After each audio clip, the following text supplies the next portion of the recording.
जय गुरु जी। संगत जी, गुरु जी के चरणों में कोटि कोटि प्रणाम और गुरु जी की प्यारी संगत को जय गुरु जी।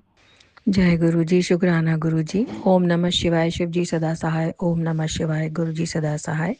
गुरु जी के पावन चरणों में आज फिर से मैं ये अपना सत्संग बोल रही हूँ, जिसमें कि मेरे काफ़ी सारे एक्सीडेंट, चोटें बची, बीमारियाँ बची। गुरु जी के चंदन टीका प्रसाद से मेरा काफ़ी कुछ हेल्थ अच्छा हुआ। हालांकि मुझे विश्वास नहीं आ रहा था, लेकिन जब एक दिन मेरे घर कुछ ड्राई फ्रूट्स आए थे तो मैंने सोचा गुरु जी को भोग लगा के खा लेती हूँ, तो मैं ऐसा कर रही थी।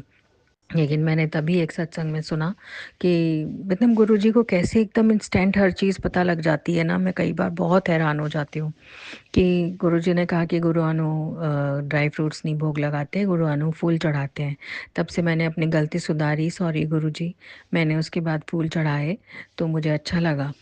और उसके बाद मेरी बेटी का बर्थडे आ रहा था 13 को, तो मेरे को लग रहा था कि हम तो मना ही नहीं पाएंगे, क्योंकि अभी 4-5 साल से जब से हम हस्बैंड से अलग हुए हैं हम कुछ खास नहीं कर पाते हैं, और थोड़ी उदासी और मायूसी उसके साथ भी रहती है।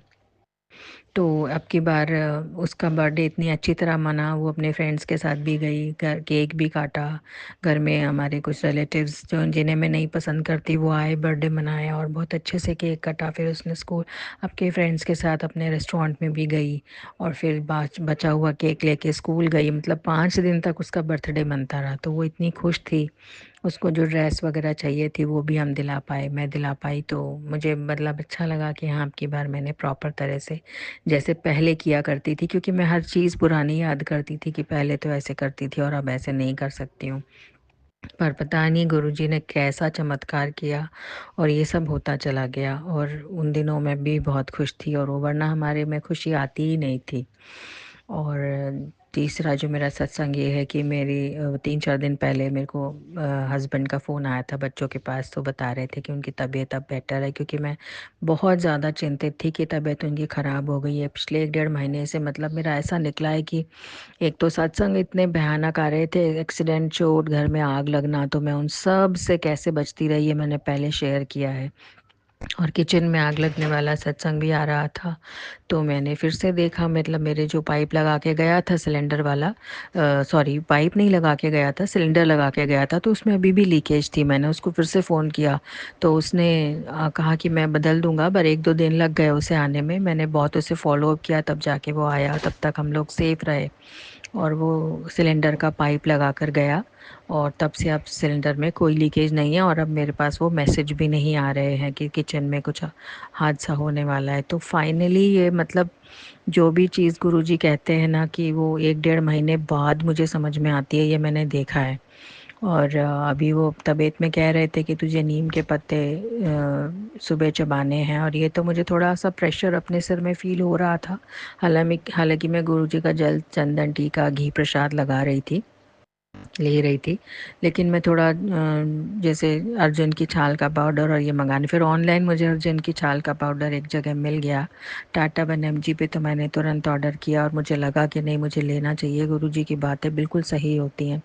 मैंने फिर वो मंगाया, कल वो भी आ गया। और जैसे लौंग, दालचीनी और इसका मिला के मैंने बनाया और उससे पीना शुरू किया, तो मुझे काफ़ी रिलीफ फील हुआ बॉडी में। कल मैं पहली बार है ना बच्चों के साथ 4-5 साल बाद बाहर थोड़ा घूमने, शॉपिंग करने जा पाई, और मुझे लग रहा था मैं नहीं जा पाऊँगी। लेकिन एक जगह गए हम, फिर हम बच्चों ने कहा कि दूसरी जगह भी जाना है मम्मी। मैंने कहा नहीं बेटा, तुम्हें तो पता है मैं नहीं चल पाऊँगी इतना, पर वो ज़बरदस्ती ज़िद करने लगे। फिर मैं चली गई, तो दूसरी जगह भी मैं गई और आराम से मैं चल फिर पाई, तो मैं आराम से आ गई। और मैं तो बड़ी हैरान, मैंने कहा जय गुरु जी, शुक्राना गुरु जी। मतलब मैं तबीयतों को लेकर मेरे और मेरे हस्बैंड की इतनी ज़्यादा परेशान और टेंशन में थी कि मैं क्या बताऊं। और दोनों ही टेंशन मेरी ऐसे सुलझ जाएंगी ये तो मैंने कभी नहीं सोचा था। मतलब मेरे को तो था कि टाइम लग जाएगा, मगर गुरुजी ने काफ़ी जल्दी ठीक कर दिया। और मैं अब टाइम से जल में हल्दी डालकर भी ले रही हूँ, और मीठा नीम के पत्ते भी चबा रही हूँ, और अर्जुन की छाल का, लौंग, दालचीनी का पाउडर भी मैंने स्टार्ट कर दिया है लेना कल से। तो मुझे लग रहा था मतलब कि इतनी जल्दी आराम आना तो इम्पॉसिबल है, और मैं 2-3 जगह जाके चल के जा पाऊँ तो ये तो इम्पॉसिबल ही था। मैं घर में ही बैठी रहती, चांट जाप करती रहती थी। और जो भी छोटा मोटा मंदिर जाना, इतना ही कर पाती थी मैं। तो उसके बाद तो अब बहुत ही मेरा बड़ी बात है, मुझे खुद को अपने बॉडी में हल्कापन फ़ील हो रहा है। और जो कोई बुरा साया या ऐसी चीज़ें भी थी मेरे साथ, जो गुरुजी ने लगातार मुझे सत्संग में सुना सुना के कोई चीज़ काटी है, जो सिर पे एकदम हर वक्त भारी रहता था, नेगेटिविटी रहती थी, बहुत डरी सी रहती थी मैं, एंग्जाइटी स्ट्रेस में रहती थी कि मुझे लगता था मुझे किसी चीज़ ने जकड़ रखा है, लेकिन मैं कुछ कर नहीं पाती थी उसका। तो वो भी मेरी, अब कल मुझे जाने से ना रिलैक्स फ़ील हुआ कि नहीं, अब वो चीज़ ऐसा लग रहा है मुझे अब नहीं है मेरे ऊपर। तो ये तो अनंतम शुक्राना गुरुजी, बहुत बड़ी बात है, बहुत बड़ी मेहर है आपकी। हालाँकि बस अभी मैं चाह रही हूँ प्रे, और हाँ, मेरे अब जैसे अभी सेवा आई थी एक सुखमनी साहिब जी पाठ की और चौपाई साहिब जी पाठ की, तो वो भी मैं जॉइन कर पाई। 3-4 दिन से मैंने वो जॉइन किया और बड़ी मुश्किल से बैठ के उसको किया, हालाँकि मेरे को बहुत नेगेटिविटी हावी हो रही थी।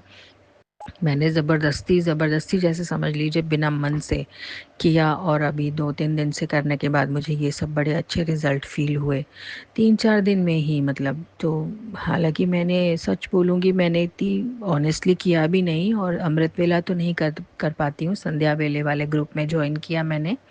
तो मैं उसमें कर रही हूँ सुखमनी साहिब जी का पाठ और चौपाई साहिब जी का, तो मुझे बड़ा अच्छा फ़ील हो रहा है। ये भी गुरुजी की मेहर है, गुरुजी ने मेरे से करवाया है। वो चाह रहे थे मैं करूँ, लेकिन मेरे को लग रहा था नहीं, नहीं, नहीं, नहीं, हर चीज़ में नहीं, हर चीज़ में डर, हर चीज़ में एंग्ज़ायटी, हर चीज़ में इतनी नेगेटिविटी फ़ेस कर चुकी थी मैं कि कहीं से भी पॉज़िटिव नहीं हो पा रही थी। तो ये चीज़ें जब अपने आप ही गुरुजी करवा ही रहे हैं, तो वही मेरी गड्डी चला रहे हैं। अनंतम शुक्राना गुरुजी, बस इसी तरह चरणों में लगी रहूँ आपके। कल मैं वहाँ से जाकर भी आई, तो ने शुक्राना किया गुरुजी का कि नहीं, मैं गुरुजी को नहीं भूल सकती, ना छोड़ सकती। मैं लेके भी गई थी गुरुजी को कि मैं जाऊँ तो कोई फालतू खर्चा या कोई चीज़ ऐसी ना करूँ, लेकिन हमने ऐसा कुछ भी नहीं किया और सब अच्छे से हो गया। तो इसका भी शुक्राना गुरुजी, अनंतम शुक्राना। बस अब हमेशा ही मरते दम तक इसी तरह से शुक्राना बोलती रहूँ। जो आप मेरे से करवाएंगे वो मैं अपने जीवन में करती चली जाऊँ। मेरे जीवन की डोर अब आप ही के हाथ में है साईं बाबा, और आपने जैसे संभाला, क्रोध मान लोभ मोह अहंकार पे जो आप कहते हो वो मैं वर्क कर रही हूँ। काफ़ी चीज़ें मैंने करी हैं, लेकिन फिर भी मेरे से गलतियाँ हो जाती हैं, वो मैं सुधारने की बार बार कोशिश करती हूँ कि मेरा फोकस कंसंट्रेशन आप पर रहे, ना कि क्रोध मान लोभ मोह और अहंकार इन चीज़ों से मैं ऑपरेट करूँ। तो इसका ये समझाने का भी मुझे अनंतम शुक्राना गुरुजी। अब मैं अगले सत्संग की तैयारी करती हूँ। ओम नमः शिवाय। शिव जी सदा सहाय। ओम नमः शिवाय। गुरु जी सदा सहाय। जय गुरु जी। शुक्राना गुरु जी।